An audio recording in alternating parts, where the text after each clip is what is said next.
What up, what up, what up, what up? Welcome back to the Justin Henry Show live here Wednesday, April 26th. And we got a lot to talk about. Busy night in the NBA Association last night. Busier night tonight. We got 4 games on the slate. As you see, I got the Lakers hat on today, Don and Nat. So we absolutely got some action. But what a first round so far in the NBA. A lot of highly contested games. And then we got NFL mock draft for you guys. First 10 picks again. We're not going to go too far, but it's a different one. It's 2.0. So we got to make sure to hit on some different players. Obviously, we're going to talk a lot about the draft tomorrow. There may even be some live coverage tomorrow of the NFL draft right here on the Champions Round YouTube and Twitch pages. So make sure y'all tuned in. We're going to be kind of spicy on some of these takes. So it's here to go. No guest for today, but we got a lot to talk about. We got a lot to cover. So I kind of want to just talk about this first round of the NBA playoffs so far, and it's been amazing to see. Like, you know, I think we expected to have some really good performances. We expected to have some really highly contested battles, but this has been even better than I think we imagined, right? You got teams like the Hawks still sticking around. We saw a great series until injuries between the Clippers and the Phoenix Suns. We're seeing a lot of these top seeds being pushed to the brink of elimination. We got the number 1 seed Bucks on the brink of elimination against a very tough Heat team who was in the play-in tournament and lost their first game. Like, this is kind of crazy the way it is playing out. A lot of the 2 of the front runners for the Western Conference to come out of the Western Conference play each other in the next round, the Suns and the Denver Nuggets. So a lot going on. One of the most watched series in recent memory. Kings and Warriors is going on as well. So a lot to talk about, man, but it's been very exciting. And I do think we continue to see out of the rest of this first round, even more crazy stuff going on. We got a game winner from LeBron. We have a historic performance from Jimmy Butler, Jimmy G Buckets, right? We saw a game winner 3 from Trae Young. Like, there's been a lot of action so far in this first round, and I think it can continue. So I'm excited to see how this thing all finishes out. We still got 2-2 series that are guaranteed 3 more games in that Kings Warriors series. Some of these can go back to game 6. So I'm super excited to see how this thing turns out. I got to bring my guy in, M-Bone HD. Y'all know him as Matt. Join the party, my man. Wednesday. How you living, dog? I'm doing well. And I know producer Nick doesn't like when we throw the term around, but playoff Devin Booker is officially a thing. No, that's a thing. 47 last night. I mean, the Clippers made a little bit of a run there at the end. I thought for a second, hold on, we got ourselves a game. I'm not even gonna lie. I went to go do the dishes at about the 7-minute mark because it was like a 14-point game. Come back, they're only down 4 points. But at the end of the day, you know, Kevin Durant, Devin Booker, that team looks scary. I'm so excited for that Nuggets matchup. They look scared. Like, and I know Paul George and Kawhi were out, so expectations got to be tempered a little bit. But the way that they played in the second half of that game yesterday, I was like, oh shit, this is the Suns team that we were all scared about. Because it's Devin Booker leading the charge. It's not like KD is the guy, don't get it twisted, but Devin Booker has taken over the lead role for the Suns team. He's the main scorer right now. He's killing anybody that's in. If it's one-on-one, he's killing that matchup every single time. And anytime they've doubled KD, he's had wide open attacks to the basket. So with Devin Booker, the way he's playing right now, I'm not too sure there's anybody in the Western Conference beating the Suns right now. I know the depth is concerned. We saw KD go down for a second yesterday in the game too. It looked a little awkward. But to me, bro, I'm looking at this Suns team as the team to beat in the Western Conference, and that's coming from a Lakers stand fanatic. Well, we got a lot of other games on the slate tonight, but tomorrow is going to be the NFL draft. So obviously it's a smoke screen season, mock draft season. We're going to do a small, like 10 pick mock draft. And I want you guys, if you're here hanging out with us in the comments, help us make these picks. We got 10 on the agenda, but hey, the more, the merrier, the funner it is. Like, let's get this thing dialed in. Let's get Bijan to Chicago for Matt. Another game yesterday, Ice Trae, bro. heard you come on this show. Mm-hmm. And we talked about percentages. I said 98% chance that the Celtics were going to win and beat the Hawks. I said 98%, which is like, I gave a slim chance, but I was like, Celtics are going to win. You, my friend, came on this show. It said 99.9% chance the Celtics were going to win. You gave them not even a sliver of hope, not even an inch of hope, not even a centimeter of hope. 0.001% chance, Matt. How you feeling? Trey Young just said this to you, bro. I'm gonna own it. I think going into the game, I didn't see a way that Atlanta could hang with Boston. And they came out strong. They looked really good. And I still kept telling myself, Boston's going to pull away. Boston's going to pull away. They're going to win this game by 15, 20 points. And, Trey Young hits just the most ice tray shot of all time. Silences balls just steel. The second he took his time in the backcourt, I was like, he's going to pull up from deep and hit it. What was it? I think they were only down 1 point, right? He shoots a three. The most Trey Young thing. Out. Yeah, the most Trey Young thing in the world. Win or go home, he's literally pulling up from 30 feet out with confidence and nails it. Like all net, too. It wasn't like it was a shot we were worried about if it was going in or not. When he pulled it, he knew. He came like immediately ice tray. He knew what it was, bro. Like, I thought without DeJounte Murray, the confidence factor, it was on the road. I thought for sure the Celtics team was sending the Hawks home, but it's the NBA playoffs. And there's teams that elevate their levels of play. Trey Young is a perfect example of that. When we go to tonight's games, though, let's pause. Let's go to the NFL draft. We got to talk football. And let's get to this NFL draft really quickly because rumors start swirling out, right? We had some breaking news today from the Washington Commanders. They declined to pick up Chase Young's fifth-year option odd time right before the start of the NFL draft. I'm not sure if today was a deadline, but there's a chance that this is a big year for Chase Young. He's got to prove it. Former first-round pick Chase Young, I thought for sure obviously with the injuries and stuff, it's a little bit different, but I thought for sure he would have a very successful career. He's got another chance here in year 5. Another rumor that's starting to swirl out there, Lamar Jackson, bro. Lamar Jackson, of all players, rumored to go to the 49ers. Now, he's dropping little emoji hints. He's been doing a little passive-aggressive tweets all summer long. How crazy Trey Lance is my guy. But how crazy would this Niners team be with him, Christian McCaffrey, Debo, Ayuk, Kittle, that defense? It would be insane, bro. I could only imagine a live reaction from you if that bomb broke. We would need firsthand footage. Someone needs to just set up a camera. You need to just start going oh my gosh, that would. For the NFC, that would be the scariest thing. I can't even imagine trying to guard Debo and Christian and Kittle and Lamar. Oh my gosh, that would. I know you're a Trey Lance guy, but come on now. To get Lamar, send him. Get out of here. Trey, you go, bro. We burning the jersey, whatever we gotta do. Well, listen though, that's what the Niners need. If they get Lamar, that's what they're expecting. The potential, the ceiling for Trey Lance, they already have it with Lamar. What would you give up for Lamar? I give up 2 first-round picks, 3 first-round picks, Trey Lance, whatever the hell the Ravens want. Get Lamar. Have him be the quarterback for the foreseeable future alongside of the defense, alongside of the offense with Kyle Shanahan. To me, it would be the perfect pairing, and that would be the Niners-Chiefs Super Bowl would be happening for the next few seasons.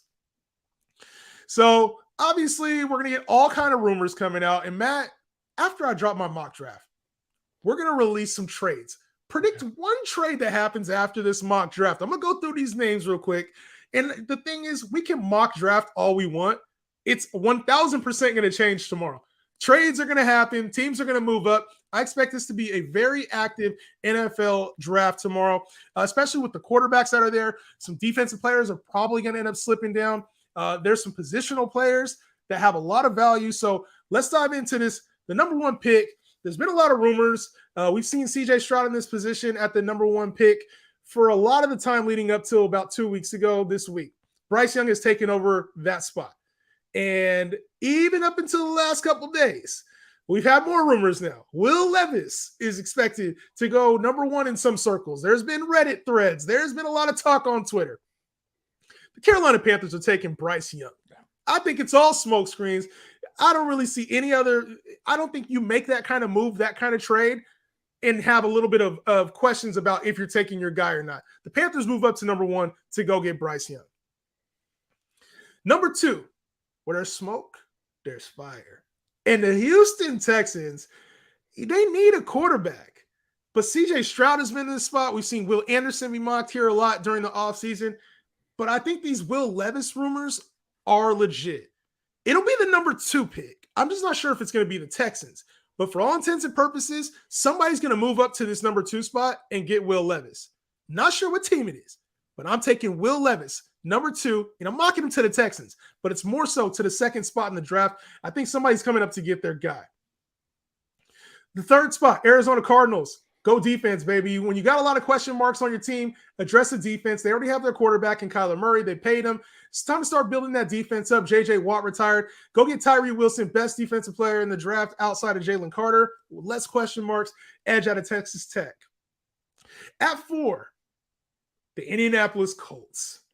Now, in our previous mock draft, I had this team taking a quarterback, and I think everybody in the world is expecting the Indianapolis Colts to take a quarterback. So I had CJ Stroud going here.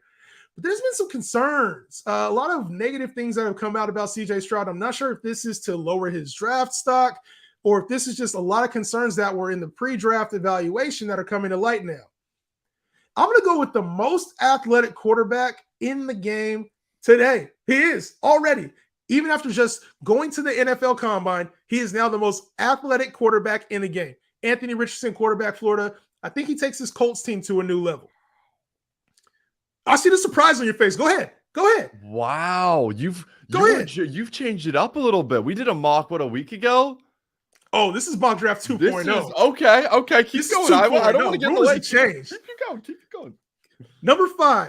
I'm going to stick to the script. Number 5, Jalen Carter out of Georgia. I don't think Pete Carroll lets talent go this far. Now, there's been question marks about his character. Obviously, he had some off-field stuff he was dealing with earlier on in the process. But listen, this was considered the best defensive prospect to come into this draft and number 1 across many boards until all the rumors started coming off and the off-the-field stuff happened. I think Pete Carroll likes taking on younger players, and he has the presence to kind of ease any concerns about any character issues. So get Pete Carroll with Jalen Carter. I don't see him slipping past this spot. At number 6, the Detroit Lions. I think they go defense here. The offense is pretty much good, right? We know what the offense can do. And Dan Campbell has a pretty good hold on it. The team plays hard, but I think if they can get another pass rusher to match up with Aiden Hutchinson, it's going to be a good look for this team. Give me Will Anderson, edge out of Alabama, who's fallen. I think if there's going to be a player that falls out the top 5 that was expected to go in the top 3, it's probably going to be Will Anderson. So to me, Will Anderson, edge out of Alabama, I think it'd be a nasty look for that Lions defensive front. Matt, are you kidding me? More pressure. That would be, oh gosh, keep going. I don't like that. All right, more pressure for Justin Fields. Yo, that D-line would be nasty, right? Nasty. At number 7, the Raiders have a lot that they can work on defensively. I think you go and you get the best corner in the draft, Devin Witherspoon out of Illinois. You got to shore up the secondary at some point. And with the way that this team's going to be playing offense with McDaniels, you know that they're going to be a little bit more ball control with Jimmy G there. Probably lean on Josh Jacobs a lot more. They're going to have to get some stops and turnovers. Give me Devin Witherspoon out of Illinois for the Raiders pick. I think I mocked this in the first one. I really feel comfortable about this one. I think they address some defensive needs, and it starts at the quarterback position. At number 8, I had Anthony Richardson here before. And there's been, a lot of talks about, will this team go get Lamar Jackson? Will they address the quarterback position? Anthony Richardson would be perfect. Track there in Atlanta.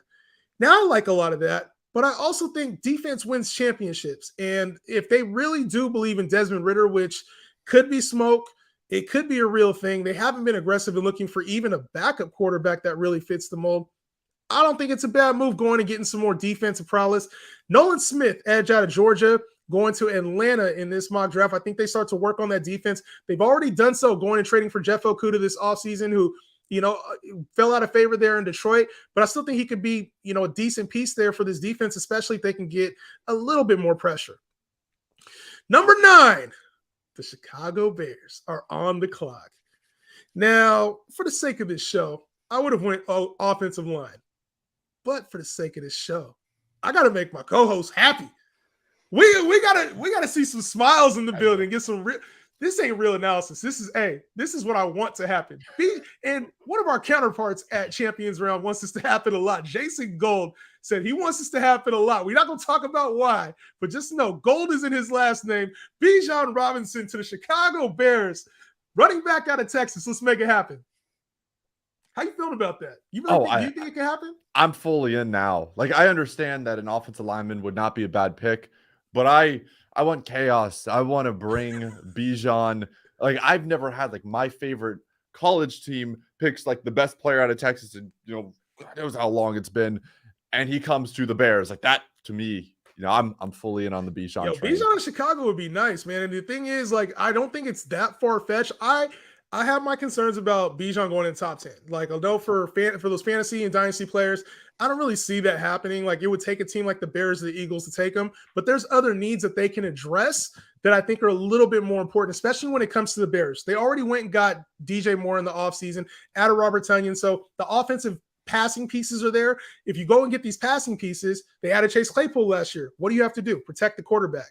And last year, Justin Fields was running for his life. And if the Lions do add another pass rusher or any of these defenses improve here during the draft, you got to get some protection for the quarterback. I do think offensive line here's the play, but adding another weapon like Bijan Robinson also alleviates some of that pressure too. Some dump offs, better run game. I ain't too mad at the pick. So I don't think it's going to happen, but I wouldn't say it's out of the realm of possibilities. Okay. And then last for our top 10 pick, we're only going 10 picks here because it would be a long ass show if we went all the way. Eagles going JSN, Jackson Smith, and Jigba, the best receiver in the class. Slot receiver to pair up along with A.J. Brown and Devontae Smith there on the outside out of Ohio State. He's a smaller guy, but he does pack a punch, and he's the best receiver prospect on the board. I think the Eagles go and get another weapon for Jalen Hurts, who they just massively paid. The defense is already there. The run game is there. They got Jalen Hurts, the quarterback. What do? Just keep improving the passing game. I think it's a good spot for him, and then also gives them a little bit of, if Devontae Smith wants to go get a contract here in a few years, it gives them another player that's in a rookie deal at the receiver position. So let us know your guys' thoughts on that mock draft. All the picks are below down here on the ticker. You can see them. Our unofficial, official mock draft 2.0, aka the final mock draft. I'll be in the building tomorrow in LA, Champions Round. We'll be with the team doing a mock draft. Matt, you gonna be a part of that or what, dude? Yeah, I'm gonna be tuning in from my office here, but I definitely am gonna be a part of it. I'm excited. I think my first question mark is like, who are the Lions gonna draft? Because like, I honestly, when I look at the NFC North and the Chicago Bears future, I think the Detroit Lions are the team that like kind of stands in our way right now. So I really hope it's not Will Anderson, like you said. I really, really, really, really don't want it to be Will Anderson. And then obviously, if the Bears move up or if they move back or if they stay put, I think for me, it depends on like who's available at that time. Like if somehow Jalen Carter slips to 9 and Bijan's still on the board, I got to go Jalen. Like I love Bijan, but oh my gosh, that'd be like the movie, what is it, Draft Day or whatever, where like the guy we originally were gonna look at Carter and then we move back, we still get our guy. Like, oh my gosh, that'd be so cool. Yeah, as a Niner fan, I'm kind of concerned about Jalen Carter because he has to go through 2 teams in the NFC West to even just make it down to your Bears and the Cardinals and the Seahawks. And I feel like the Seahawks, Jalen Carter kind of seems like a fit. So I almost would rather them grab like an Anthony Richardson or a bridge quarterback there, or not a bridge quarterback, but a rookie quarterback and let Geno bridge this year. Like that's what I'd rather have the Seahawks do. Arizona Cardinals, I'm not really worried about them, but over time, these defenses both they could be a problem if they get a Jalen Carter in there or one of these edges. So yeah, I'll be watching this draft, and I'm more concerned with probably trade rumors, right? Trey Lance, I don't know, man. Give me your biggest trade prediction that happens in the draft. Obviously, there's a lot that could happen. A lot of players, a lot of rumors. We've seen like D-Hop. We've seen Trey Lance. So there's been a lot of rumors about players being traded. Give me a trade, Matt. What happens? I'm going to say, I can't give you a team, but I'm going to say either Austin Eckler or Dalvin Cook will be dealt tomorrow night. I think I think one of them will be traded tomorrow night. I think it's going to happen like either – an hour or two before the draft or during the draft. I envision kind of like an AJ Brown situation where it just kind of comes out of nowhere.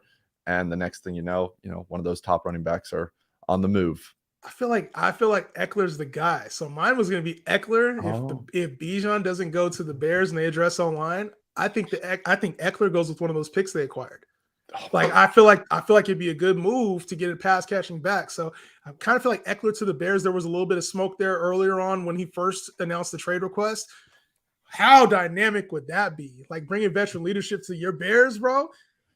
Like that's the thing though, which you like if we address the offensive line and I'm like kind of sulking because Bijan was there, and then 2 picks later, like 3 picks later, comes out that the Bears have traded for Eckler, that changes everything for me. Yes. So Yes. there's so many different pieces that are gonna like have to happen. We'll see how it all unfolds. I'm excited. I'm not buying this Lamar to the Niners thing. As much as No. I want it to happen, I'm like, how the hell are they gonna pay him?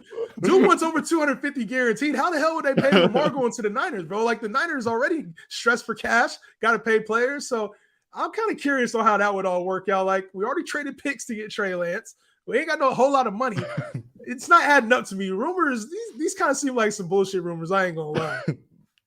All right, on the agenda for tonight, though, we talked a little bit of NFL. We got to get through these games. We got 4 matchups on the slate, Matt. Let's start off in Cleveland. The Knicks going up against the Cavs down 3-1. The Cavs are down 3-1, going back home. Any chance that they lose this game? Like, do you feel like this is a game that the Cavs are going to win, or do you still have concerns like they're not talented as the Knicks? I've been burned by the Cavaliers now, 3 straight games? And I'm going back to that same well. I think Cleveland gets it done tonight. I've said this like 4 times, but I expect Donovan Mitchell to show up. Like, if Donovan Mitchell doesn't show out tonight, then I have a lot of question marks on what the future of the Cleveland Cavaliers is. If they lose at home to a New York Knicks team, I got Cleveland. Yeah, I think the Knicks can go in and win this game. I'm not too confident on Cleveland, man, because they've been so inconsistent, right? We've seen Garland have a good game. We've seen Donovan Mitchell have good games. Good game 1, and that's it. But we haven't seen this team kind of click on all cylinders. So I really feel like there's a chance that the Knicks can go into Cleveland. It's just, and I feel like Donovan will have probably a big game.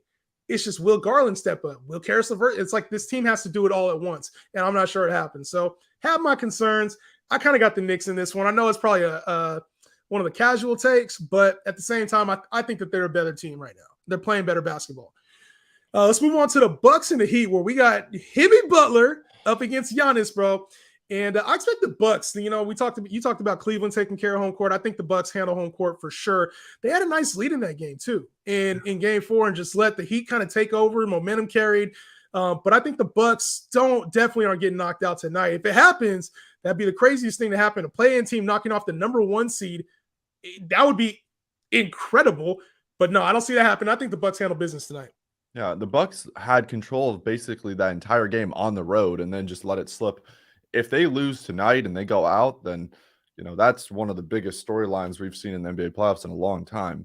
Yeah, if they go out tonight, it would be. There's a lot of questions. Giannis' injury kind of changed the series, but this Heat team already kind of matched up with the Bucks. I don't like if that happened. I think it has to go 7, right? Like this feels like a 7-game series, but to me, the Heat are just kind of like a loose cannon. I don't really know what to expect out of them because Jimmy Butler is an anomaly.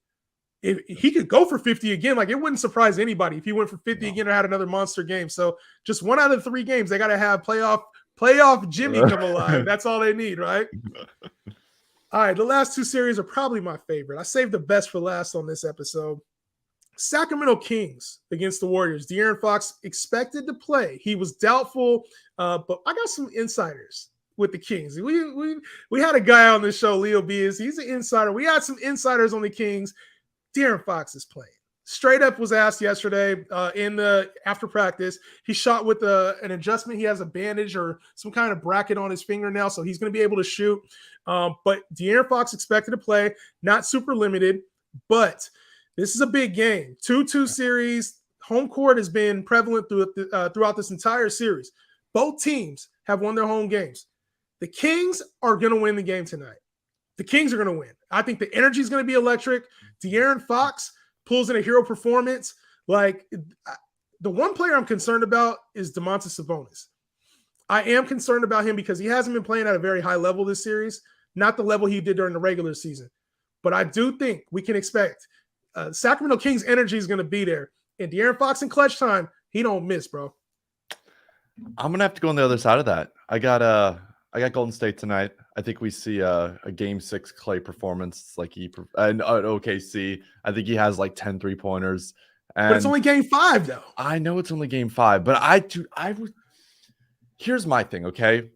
Like, I think Golden State realizes if they could win this, if they could steal this game, right? All you have to do is go back home and win one. If they lose tonight, suddenly they're on the brink of elimination. You're going back, the Kings smell blood, then you have to go back to Sacramento. Like, I think this is a must-win game for the Golden State Warriors. But it's must-win for the Kings, too. And the Warriors have been terrible on the road, 11-30 on the road this season. Like, I'm not giving the Warriors, maybe I'm kind of discrediting them, but I think the Kings at home are a tough team to beat. And that energy, we've talked about it. The energy is electric in Sacramento. I don't know. I think that it's a tough matchup, and that's the nature of this series. Already has been a lot of tight games, a lot of them dependent on the fourth quarter. I think we might see that again this series, but I'm riding with the Kings, who are home dogs in this game. Like, to me, I think it's a little disrespectful for a team who's shown that they can win at home versus a team who showed they can't really win on the road. So I don't know, man. We got to agree to disagree on that one. We'll touch on it tomorrow. The last one.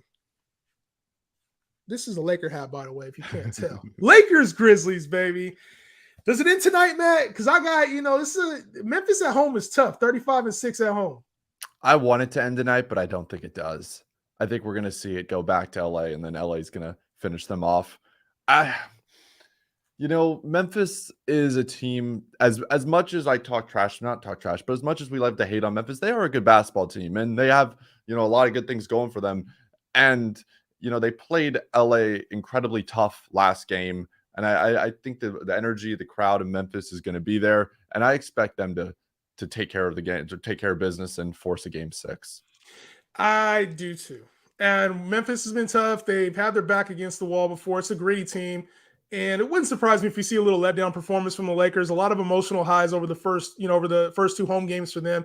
But this Memphis team has been up late and just found ways to lose. So, I think they handle business, and a lot of the stuff, the negative clouds that were the Dylan Brooks, Ja Morant stuff that's been going on over this series, I feel like it's probably past that time now. They've had a chance to kind of let that go. They haven't shown up to the press conferences. I think they take care of business tonight. I don't like saying that because I don't like to see the series extended, but at least it's going back to LA. And if so, I might just happen to be in LA. Might have to, I might just have to make an appearance in LA. Please. So we'll see how that goes, my man. All right, Mark. Any parting thoughts, bro? We had a lot, obviously a lot of football. We're not going to go. We have football. We got the draft tomorrow. So should be an exciting weekend. NBA playoffs are in full swing. But there's really, outside of that, we're not going to do any Daily Dozen today. I want to do Daily Dozen. You guys can play Daily Dozen. It's already live. We went 6 for 12 yesterday on the app. So we were one short of cashing. And you know what? I owe my man Nick an apology. Because that pick, he had Kevin Durant. He said he was going to go over. And I was like, nah, we're going under anyway. That was the difference between 0 and cash. Shout out to Nick, man. Got that shit right, bro. Other than that, that does it for our show today, guys. Make sure if you guys are tuned in, you have not subscribed to the channel, hit that sub button. We're going to be on the road for the NFL draft tomorrow, so no Justin Henry show, or maybe you get a live episode. We'll have to see how the things play out, but no show expected for Thursday or Friday unless things change. Other than that, hope you guys enjoy the NFL draft. We'll see you back here on Monday. Peace out.